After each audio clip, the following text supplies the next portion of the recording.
Hello there, everyone. Hopefully, everything has been going well for you. How are you doing, Uber Clay? Man, I'm doing great. Glad to be here. Thank you. No, yeah, I can't wait to do this for the month of April. Isn't that wonderful? And this undisclosed date. But no, yeah, but before we get to that, of course, let's talk about our wonderful channel sponsors, Aho Patrick's. Some of the best patches around there. Use coupon code /AGCast for 5% off your order. And not just Aho, we also have the wonderful intrusive designs. You can buy cool t-shirts. We'll probably put a few of them up on the screen for you. Aren't they great? Use coupon code /AGCast again, but this time for 10%. Isn't that wonderful? It really is, isn't it? Okay, but let's get on to the actual betas now. I'll let you choose which one you want to start off with. Okay, so the first beta for April is by Maxim 812. It is it's called the Cali-Can, and what it is it is a direct thread 22 long rifle suppressor. It's designed to be zero post process, direct thread, and ultra lightweight. It carries half-inch 28 threads for half-inch 28 threaded barrels, and is as printed. It's designed to be lightweight and very quick, and to so it's about 3 hours and uses about 40 grams of filament. So it's just if you want to call it kind of a lightweight disposable 22 long rifle suppressor, it's kind of meant to be no frills, but quick and easy to make and use. Yeah, that is. I'm taking a look at a little picture you have on here. That is a Mhm. very simple. I think that's almost. Isn't that almost like the generic Maxim like original patent too? Yes, Which it I is. guess that's probably where the name comes a little bit by as well. But well, I mean the name of the guy because this is actually cool and neat. I like the suppressors that are either kind of like the FNT or stuff exactly like this where it is very simple, direct thread, keep it as low or post processing as needed. I can, it's a Right. 22 can, so it's not like it needs to be the most beefiest out of the entire like bunch. Really, just simple PLA would probably work just fine. And it's a 22, so it's not going to be too loud really anyways either. Right. Yeah, something like this. It's like, I'm sure, I don't know, since the beta is relatively new. I think he said he's put, 50 or 100 rounds through one of these, but so I don't know what the longevity is, but I will tell you that, something like this, you can print it as quickly and as cheaply as it is. I mean, you could print one up, go for a session at the range, and then just toss it in the trash can and, print up another one or something. It's, and once obviously the suppressors get taken off the NFA, you won't have to worry about filing for a tax stamp. It's an ideal scenario in that regard. Well, let's date this episode by mentioning the wonderful Hearing Protection Act, just because I am on the camp of nothing ever happens. But if it does Yes. happen, then that would be yeah. In that case, I will say this for suppressors, especially the printed suppressors. If suppressors do come off the NFA, fingers crossed on the or quotations on the if, but if they do come off the NFA, I think we are going to see a massive influx of new printed Yes. can designs just because Yes. now there is almost no barrier. Because a bigger Yes. barrier, of course, was the NFA tax stamp.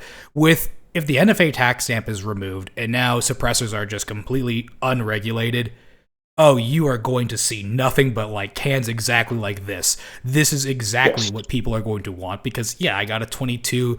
I bought one of those Taurus TX22s or I got a Ruger Mark IV that has a threaded barrel. Why not put this on there, right? Like Right. this is going to be like now you have removed this, the bureaucratic, paperwork of having to get your fingerprint Yeah. scanned, do all the approval, and then throw find a laser etch or find someone who has a laser etcher so you could basically put a stamp on there. Now you can just take it from the print bed, throw it on your gun, and congratulations. I think, Yep. oh God, fingers crossed on that. I genuinely hope that does go through. I hope to be proven wrong on that, but you know, I think they get removed at some point. I just don't know if it's going to be this time around or not, but we'll see. yeah, no, You this know, it's undecided as of yet. But yeah, this is a very simple can. Again, it's a 22 can, so we've seen these. We've seen a couple of these out there. I mean, a nice thing about this though is it looks significantly smaller than at least some of the other ones out there. I mean, Yes, very compact. if you remember, the original Hush Puppy was only for 22 as well, and that thing was Yeah, a behemoth. You know, it's absolutely huge. That's right. it was an absolute behemoth with threaded rod and like so much more extra stuff to it. And I even remember, around the original days, I think Control Pew shot like 5.56 through it. It still was, it just burned straight through it. So it's like it's Right. great to see how much we have moved with just these printed suppressor designs. And yeah, if you all, again, free men don't ask permissions, but also don't post your felonies. This would be a great one for like if you live on a farm or something and you just want a nice little 22. That would be also another perfect reason for this because it's just so small, so quick, and I mean PLA is PLA, and as we know, the melting temperature is about 45 degrees, or glass temp is around 45 degrees Celsius, and a fire can get much hotter than that. But Yes. before we go any further and put ourselves into other stuff, let's go ahead and move on to the next one. Yeah. The other beta we have for April is the Decimator V3, and so there's we have the Decimator in its kind of original format that has already been released, but we've got a V3 beta which has got some pretty significant changes and or upgrades from the original release. These include some thicker barrel nut threads, support for the Galileo R2 handguards, the fire control group reinforcement plates, and then he removed the metal ejector variant in favor of a printed built-in ejector. And I guess for those of you that don't know what the actual Decimator is it's a Ruger 1022 bolt with an AR fire control group, and then either a DIY barrel or a Ruger barrel. And so it'll support some different barrel options. I built one and I used a 16-inch barrel liner with a printed barrel for my build. But they're great little shooters, and there's a picture of one here that's kind of decked out with it's a shorty. And I mean, there's no end to that. They've made this with like 100 different customizations that you can make it with. So it's only limited by your imagination at this point. I really like Decibel a lot. He's been doing a lot of I like this project too because again, Yeah. you're fixing a lot of the issues with the Ruger. I guess I haven't had too many issues with the mags. I know Ivan has been going on tirades about how awful the magazines are for them. To be honest, I think I've had better experience with the 20 Ruger mags than like the CMG ones, in my opinion. I mean, they're not. I don't think they're that bad. I mean, I have some aftermarket Ruger magazines that are trash, but like those Pro mags.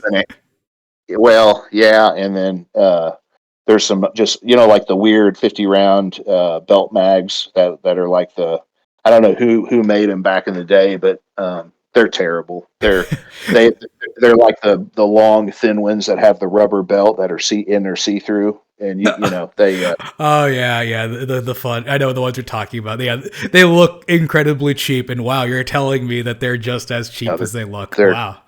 They're such garbage. I swear to God. But anyways, I have one of the drums. And the drums, the big like 110 round drums or something. They're not bad. They just take like 30 minutes to load. Yeah, like I was about to ask, how do you do that? Yeah, the loading of it is.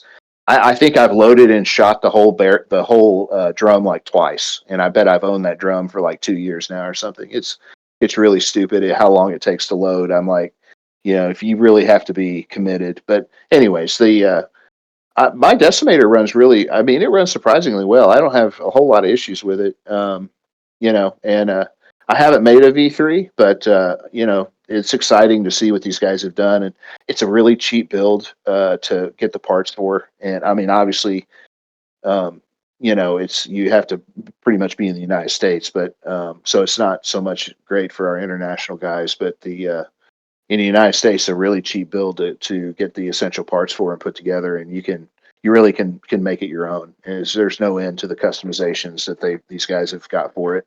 It's very cool. No, yeah, and I would say, I mean, for me, this is if I were to build a Ruger build, I'd like this one a lot. I mean, Hmm. I like the CMG Bolt just because it's almost all a self-contained thing. But Yeah. The Ruger 1022 has been around for a while. Really, the only people I see that really hate on it, I guess, are kind of like Ivan, really. But coming from the man who designed, I think, one of the original like printed frames for a Ruger, Yes, which is kind of that's funny. right. That's right. Yeah, we're going to talk about that later in today's episode, by the way. Yeah, and so Yeah, that one of our other things to talk about involves that, which is really funny. So I but don't yeah, think go ahead. there's I think that especially with a home built Ruger, the issues involved are directly can be directly related to the quality and the skill level of your build. So if you build one of these and it's just a jam-o-matic, it isn't necessarily all about the design as it is about the build. So I have both factory and homemade 1022s, and they all run halfway decent for me. So they are picky about magazines, and they can be picky about ammo, but by and large, they run most of what I put through them, But and yeah, that can be relatively accurately too. that can be said about any 22s in all honesty, because 22 is Yes. not 22 LR is just a finicky cartridge to begin with, really. Well, So I'm shocked. I've got this thing going with the Rhino, and I've been shocked about the variance in different loads. I think, and I mean, I am not an exhaustive source on this, but 22 long rifle is one of the more dynamically loaded rounds that I have ever tried to develop with, because you'll get some companies that load them super hot. You'll get some companies that load them super, like, I don't know what powder they use, but they're not very hot. They're just really fucking dirty, and all kinds of different variants in between. And so, you know, yeah, I think that it just a lot of it depends on where your ammo comes from, you know. I I know for a fact when I was building the FGC, or yeah, when I was building my FGC 9, I learned quickly the variance of like primer depth and other stuff as well. When you go that fully DIY route, you learn the Yeah, variances of just even like normal spec ammo, but like 22 is its own animal as well. I yeah, it's all in all, this would be like by far one of the 22 builds I like the most, especially my favorite Ruger, because I just like the AR-15 fire control group. I've even seen, I yes, think he's been posting some videos about it too, where I think he's trying to get it to yeah. work with, what is it, Pemby's Well, like he sloppy second stuff, which is his binary, his like yeah. DIY binary stuff. Now he got it to work with the binary. There's videos out there where he's totally binary, and it's basically same rate of fire as if it was fully automatic. I mean, Except it's you pull super the cool. trigger once and then it fires, and then you let go of the trigger and it fires. One fire, Yes, one shot per action of the trigger, I think, is the right yes, legal term. Or I'm not a lawyer, yeah, but yeah, I guess before we go on to the next one, the whole you were saying that one of the changes was the printed extractor. So I haven't yes. built one myself yet, but I'm curious. So does the normal Ruger itself use a metal extractor, and this is just going to be swapping that for a printed one? I'm not really sure how that works. If you know Yeah, what it, the lower, the in the original Decimator, you could go a number of different ways. You could either do I think, use a Ruger ejector in the lower, or you could print a lower that had like a built-in, standoff that was, PLA that acted as the ejector. I think what they've done now is just, to move, they've gotten it and they feel good enough about the durability of it that they've moved to pretty much just a fully printed ejector. I think the ejectors have been holding up for like, thousands of rounds or something, or at least, well, enough to where they don't really feel like you have to go the extra route of buying the Ruger ejector to put in it. I mean, again, another thing too is it's 22. It's not the most like powerful Correct. cartridge in the world as well, so you can kind of get away with stuff like that too.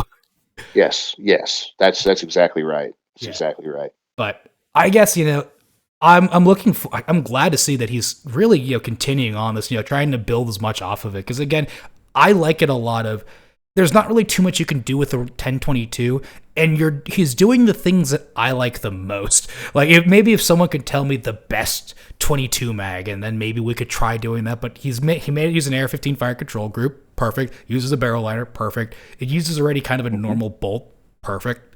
If I were to build the 1022, this would probably just be the one I do myself. But I guess kind of with that, I don't really got too much else to say for it.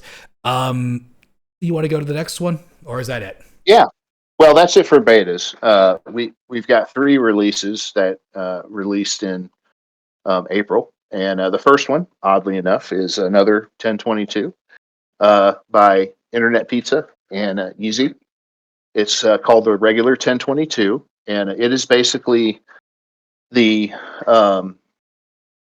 I'm not going to call it vanilla because it's not really vanilla, but it is a very expected printed 1022 build, and it uses like a variant of a Laugh Dynamics stock in Ivan's printed upper receiver, which is, we kind of touched on that earlier when we were talking about the Decimator. So this is a I guess Yeezy wanted, what I've heard from him is that he wanted, this came about as a collaboration on a 1022 that was printed that you could take to a range that didn't look like a space gun, and it looked like more of an expected what a 1022 would look like, or you would expect it to look like, but it could still be 3D printed and somewhat DIY. So that's how this came about, and I think you can also use more than one barrel option on this, but I haven't made one of these, so I don't know without pulling up the docs and checking for sure. So don't quote me on that, but it's a slick little build, and this is going to be the same thing as far as expense. You can probably put one of these together for $100 maybe, and have a nice, decent, accurate little plinker that you can take around. So wait, all right, let me just make sure I got that right. So what was the barrel again on this? Just normal 1022 barrel? Well, I know you can use a normal 1022 barrel. I want to say you can also use a liner barrel with it as well, but I can't tell you without pulling up the docs because it's been a minute since I've reviewed it. But I think the one we're looking at in the picture is a 1022 barrel. It looks bigger than what I'm used to, which is why I'm thinking of like a bull barrel. Yeah, you could do one of the the bull barrel ones, which is always funny for me for 1022. You need a bull barrel for it. But I remember hearing how he was describing it as well. And it's pretty much exactly kind of what you said of a lot of the 1022s that have come out are usually some variant of insert space gun of I think, was it the Galileo, that's an older DB one that's like a folding one if I remember correctly. Yeah, and I mean, it also depends on what variant, because I think with the Galileo, I mean, it has a certain vibe to it, but there's what is it, the was it called the Naver Blaster or the Naval Blaster or something that was like an offshoot of that, where it's like the little pirate pistol. I mean, most of those that people opted to build look pretty striking, Yeah, but and I think one of the original ones that we ever had was, I think, Ivan's 1022 one must have come out. Oh my goodness, probably when I started everything around 2021. I was around even before I started, so it must have been 2019. It's one of the original frames, I would say for sure, was the 1022 printed upper or printed receiver, because again, it's a 1022. It's not really 22 is a very low power cartridge, and it's not it's an easy thing just to work with, really. So that's why a lot of the original stuff was 22 stuff, really. Then AR loaders. But I remember what Yeezy was saying about this was, he wanted it to be, just a simple 1022 that is just normal. And looking at it, I would, if someone pulled this out at a range, especially if he printed it in black or something, I probably wouldn't even bat an eye at it. I might look at it and think that stock is kind of cool, actually, and that's about it. Or maybe then I might look into it a little bit harder. It doesn't have, the typical, what is it, the composite stock, the one I'm thinking of, the black one. It's right. looks a little more skeletonized than like the Magpul one. The Magpul one's also pretty nice, but like yeah, this just kind of looks as a normal Dead 22 should look, I guess. Yeah. You know, Let me. there. I want to clarify too. I did pull up the docs while we were talking. That it is only supported with a 1022 barrel. So Okay. that is a 1022 barrel. What you see there, I'm sure. Excuse me. It's just a bull barrel. Um, Okay, yeah. but It's just that that is part of the shopping list. That's what you need to build it. So maybe a little bit more money than the Decimator if you're going to use a liner for the Decimator, but still very very cheap to put one of these together in parts. yeah, no, and I guess what I would say for it is like, yeah, I would say you have two opposite sides of the spectrum. You got stuff like the Galileo, the basically the ones that are like the foldable ones, you know, the ones that can be perfectly takedown. I mean, you can even see them in Ruger. Ruger sells that they take down 1022s as well. Yes. You got something like the Decimator that's trying its best to almost be something different in saying like what you can kind of do with the 1022 platform and what other like cool things you can do with it. I like the fact that this is an AR-15 fire control group, but that's like that adds some different functionality to it. And this is kind of just like yeah, I don't really care about that stuff. I don't like those, you know, those weird gadgets and gizmos and other, you know, Philly fancy stuff. No, I just want my 1022 to, I don't know, to go shoot cans off a fence or something, I guess. Yeah, or shoot squirrels, or pest control. I mean, they're handy little guns. I mean, combined with a little printed can like what we talked about during the beta section. I mean, that's a great Perfect little dose. package right there. A very Yeah, perfect host for it. But yeah, I mean, honestly, there's not much else we could really say besides, yeah, let me make sure I got the name right because was it just literally, yeah, it is regular the regular 1022. 2022. Um, Really good job on the docs by these guys, and lots of references to the convicted pedophile Cody Wilson. I will make a remark on that. and we So could and allow us to good move job, on guys. to the next one. Okay, The let's uh, go ahead.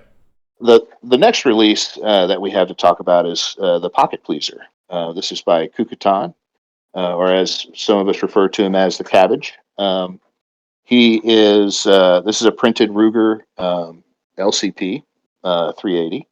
It's the Gen 1, so like the LCP 2, he's working on it, but this is this is for like your Gen 1 LCP, and the Ruger has a few variants. I think they even have a LCP Max, but I think what you find the most prevalent is just the regular LCP. It's a 380 little pocket gun.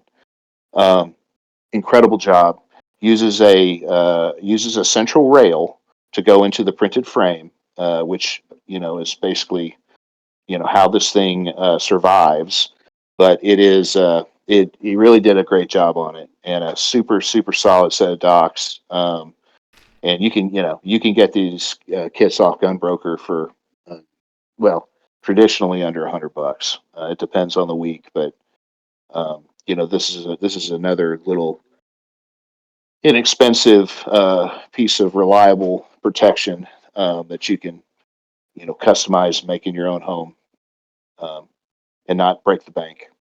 Yeah, no, the LCP is for those who haven't held it. It is a very small gun, a very Very very small gun. It's kind of what I imagine of like a modern day pocket pistol. Of like you got those old like ones from like the 1900s that were like 25 ACP. This is probably the Yes, best like modern version of it. it's it's the modern equivalent to that. Yeah, Yes, and like yeah, have you ever but held they like don't suck as bad as a 25.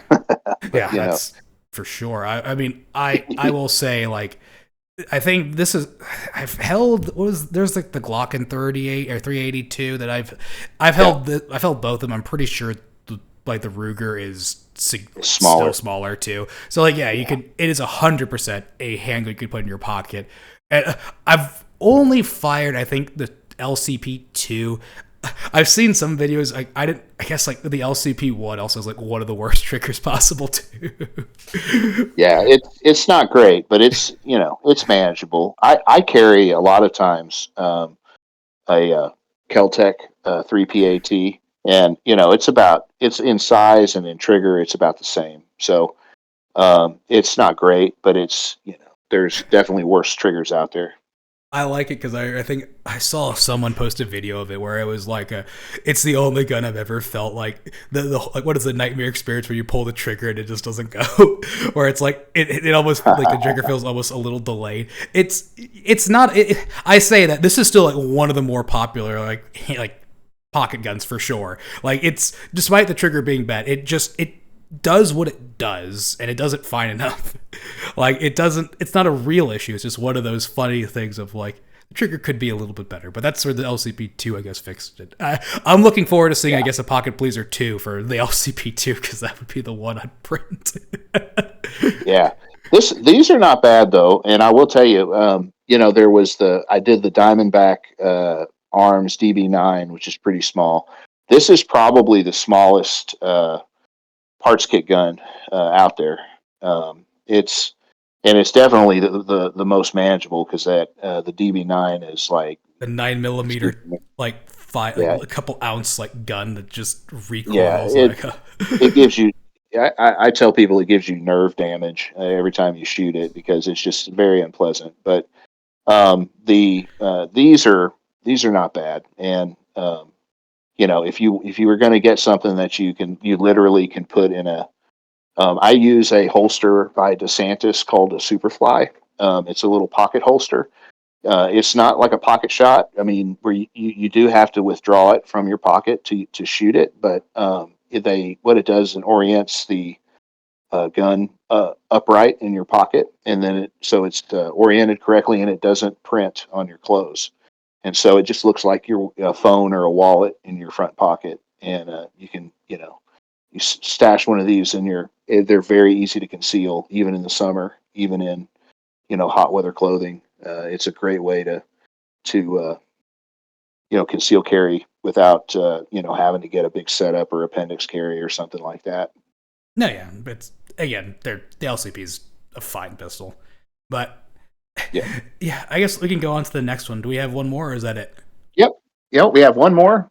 This is the last one for April, and this is the one and only the Glong, by Yeezy. So the Glong has been around, but for I think even a couple of years. But I was about to say, hasn't this thing released before? I feel like it's released like 5 times already. Yeah, it released. Yeezy released it, and it's been floating around. But the catalog has certain requirements in order to publish something. We have to go through a beta, and you have to meet certain requirements. And so, Yeezy wanted to bring the Glong and have it hosted and published by the catalog. So it went through a beta process just like everything else, and he fulfilled all those requirements, and so it is also released as a official catalog release. It's based off the OG FMDA block frame, but it has a bong attached to it, and there's PSR made a great song about it. If you haven't heard it, go check it out. After it's like a Glock, but it's also a bong. I know, yeah. Yes, it's a great statement on prohibition. The docs are pretty cool if you read through them. It kind of explains a little bit about where some of the where some of this comes from, and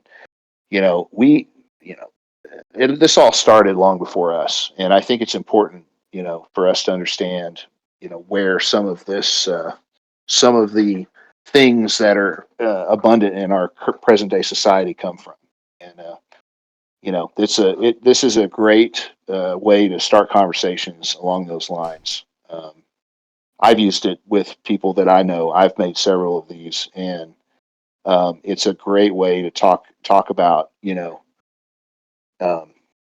what is lawful, what isn't, and why, and the stigmas that different things, guns is just as prevalent as anything else, carry with them in our society, and what freedom really looks like.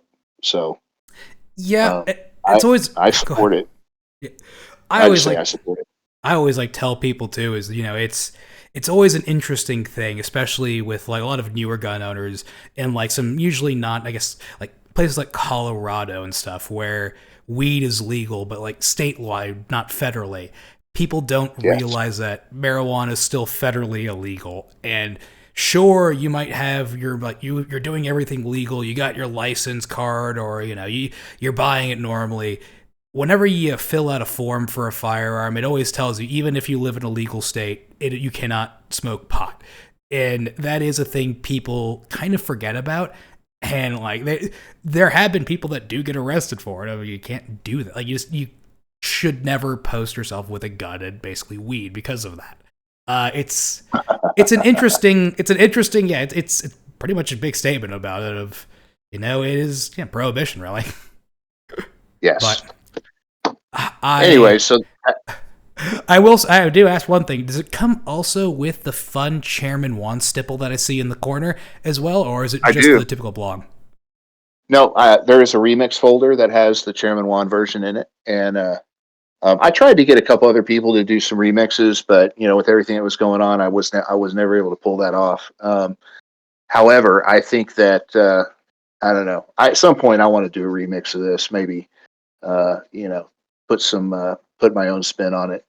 But it's a very, very, very cool, thought-provoking conversation starter. And I've shot mine. My hands are kind of big, so there's a little bit of a extra play. There's a challenge in getting my hand in between the pipe stem and the frame of the gun sometimes, but they shoot as good as any FDMA frame. So it's a great, it's a fun little gun. I will ask one final question about it too. Is does it have? What folder did this one go? Did this go in the fun meme folder, or is that still just the Glock, or was it? No, it did go in the comical creations. Okay, so that's right. Yeah, it is in there next to the Grok or whatever the fuck it's called. The Dwayne The Rock Johnson Glock. Yeah, I'm glad that's getting a little more popular. But the Glong. You probably almost everyone's heard of it now. If you haven't, congratulations. Now I think most people have heard of it. Yes, I would hope, anyways. After the song, it's pretty viral. But it's a lot of fun. I've shot the Chairman one where the fun little lighter, that holder on the bottom, makes it adds a little bit of to it. If you look at that picture, I guess we'll put a little bit up there. This was pre-bamboo time as well, so that meant that was hand painted. Yes. You're right. That was pre-bamboo. I guess with that, it's the Glong, but I guess we could leave it there and go to our wonderful conclusions of it's a nice little slower month and everything, but it's still good things coming out, I guess. Honestly, yep. My predictions are, if we do get that Hearing Protection Act thing done, everything's going to change so much. And then even better, I'm not sure if do you see something where people are trying to say also throw in SBRs and SBSs in there too? Yeah, I do. And I think that's important because the shenanigans with the braces are really just, it's, the ATF loves to make up their own rules. And, they just like any disobedient child or any mischievous child, they need some oversight. And I think that the sensible thing to do at this point is just to, we just need to really just retire the NFA altogether, and I would retire the Gun Control Act in 1968. But Amen, at the very least, we have an opportunity to take these small little infractions that the ATF uses to ruin and sometimes just end people's lives, away from them. So there's no reason why these are nonviolent infractions, and they go way too hard on them. So I just look at you ever see the Magpul like brace, the one that they came out with that looks just that one is probably my favorite brace because I think they made it like at least like $20 or $30, so like cheap, and then also it's like it looks eerily similar to just a normal stock. It looks eerily similar, which is always funny to show like new gun owners of like, here's a normal Magpul stock, and then here is their like the brace one. One of these resorts to felony if you put it on a pistol, and the other one we like to pretend is a special different thing. And Yeah.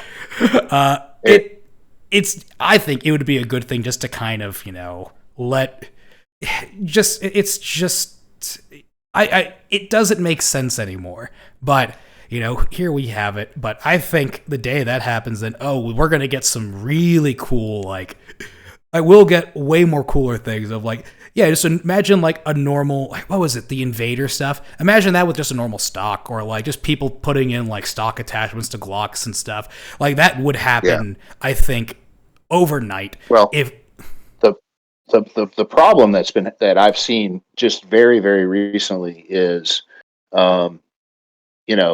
and not, it is of course not everyone, all the different ATF offices are not all agreeing with each other on this. But what has happened recently is, if you have a printed brace and not a purchased store-bought brace, the ATF can tell you that they've never approved it as being a brace, and then they can treat it that it's a stock. And so one reason to remove the SBR and the SBS regulations is you could actually use a brace, and you could have it and use it as a brace, but they would just remove the ATF's ability to say that they've never seen it and they've never approved it, so they can deny it of whatever it is. I mean, they can call it whatever they want at that point. It won't matter. I mean, and the thing is, those approval stuff aren't even like real approvals. It's just like they call some ATF field agent and ask him, hey, does this look like a stock to you, or does this look like a brace to you? And they're like, yeah, it looks like a brace to me. I don't think it's a stock. And that's fine.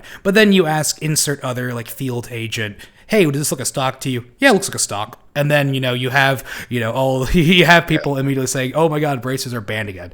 It's almost like you ask the DEA of like, hey, is this THCO like weed or not? And they're just gonna be like, yeah, it's weed, or no, it's not weed. It's technically different. Like it's almost like they're it's left up to the interpretation of whatever agent you're talking to at that time. And it's a false sense of security. That's no way to go about treating what could potentially be somebody's freedom, or even life. That's my biggest beef with everything, is that they leave it ambiguous, I think intentionally, so that when they feel like it, they can nail you, and when they don't feel like it, they don't have to worry. Whatever.